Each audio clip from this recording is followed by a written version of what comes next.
Hi everyone, in front of me I've got TECNO Spark 20p and let me share with you how to change video resolution on this device.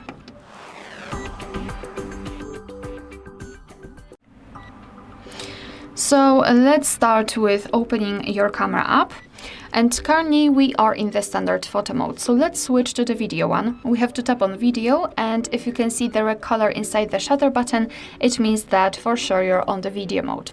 Now we can take a look at this option bar at the top, and on the first position from the right we've got the resolution. So let's simply tap on it, and here we've got 4 different options from which we can choose.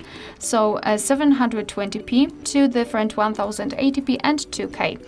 And basically all you have to do in order to change the resolution is to tap on the specific option. So I will choose 2K. Hello.